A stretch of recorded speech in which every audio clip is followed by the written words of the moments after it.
अनेक लोग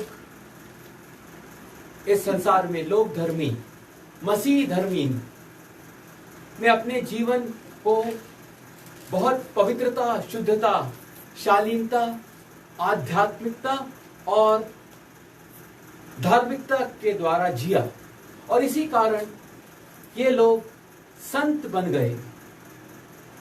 उसमें से एक मरिया भक्त जो संत थी, उसका नाम है संत बर्नाडेट। संत बर्नाडेट का जन्म फ्रांस के लूर्द शहर में 7 जनवरी 1844 में एक बहुत ही गरीब परिवार में हुआ था। उनके परिवार में वह 9 भाई बहनों में सबसे बड़ी थी। उनका परिवार बहुत ही गरीबी में अपना दिन गुजार रहे थे, और यही वजह थी कि बर्नाडेट को उसके माता पिता ने उनके धर्म माता पिता के पास पालन पोषण करने के लिए भेज दिया था। परंतु बर्नाडेट बचपन से ही माता मरियम और ईश्वर के प्रति बहुत ईमानदार थी।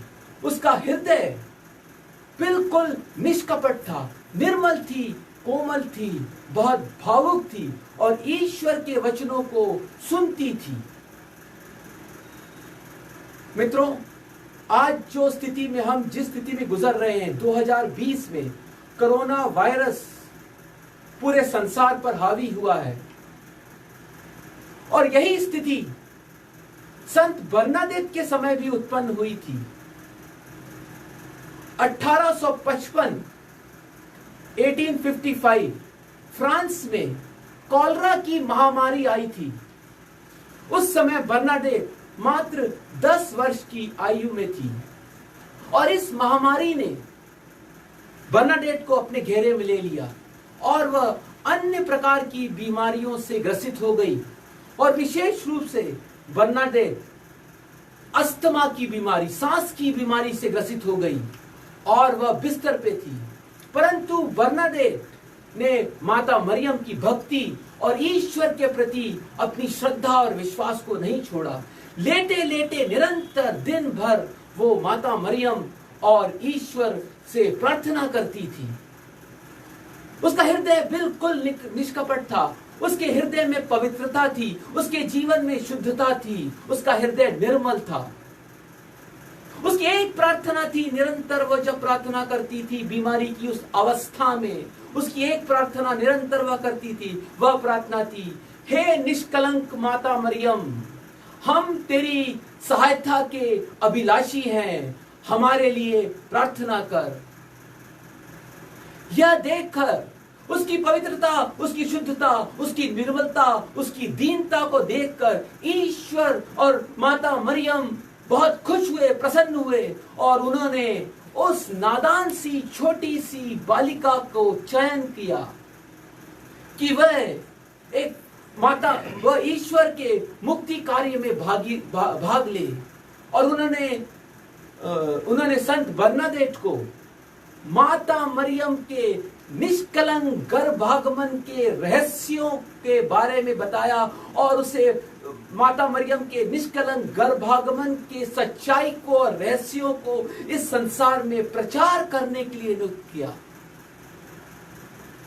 देखिए मित्रों, एक छोटी सी बालिका जिसका हृदय निर्मल है, कोमल है, उज्जवल है, और वह माता मरियम और ईश्वर के वचनों पर चलती थी, उसे ईश्वर ने चुना।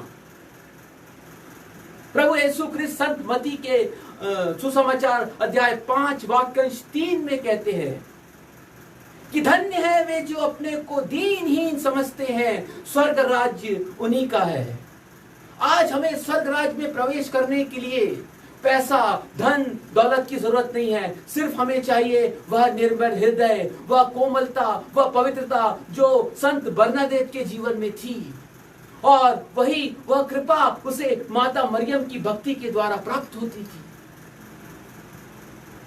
आज हमें अपने परिवारों में, व्यक्तिगत जीवन में अपने हृदय को, अपने मन को, अपनी आत्मा को पवित्रता की ओर माता मरियम की भक्ति के द्वारा, उसकी कृपाओं के द्वारा हमको स्थापित करना है। अपने परिवार में हर एक व्यक्ति के हृदय की, हर एक व्यक्ति से अच्छा व्यवहार करना है। पोप बेनेडिक्ट 16 ने अपनी किताब द लॉर्ड्स प्रेयर में यह कहा है, first we have to establish the kingdom of God in our heaven, in our hearts. यानी कि हमें सबसे पहले ईश्वर के राज्य को अपने हृदय में लाना है। हाँ मित्रों, अगर हम आज माता मरियम की भक्ति कर रहे हैं, उससे प्रार्थना कर रहे हैं, तो हम उससे ये प्रार्थना करें कि हे ईश्वर, मेरे हृदय में ईश्वर का राज्य ला। क्योंकि अगर मेरे हृदय में ईश्वर का राज्य आएगा तो मेरा हृदय परिवर्तन होगा, मेरा व्यवहार मेरे परिवार में बहुत अच्छा होगा, दीनता रहेगी, क्षमाशीलता रहेगी, सहनशीलता रहेगी और हमारा घर एक स्वर्ग बनेगा। आइए हम सब मिलकर आज उसी मां से प्रार्थना करें।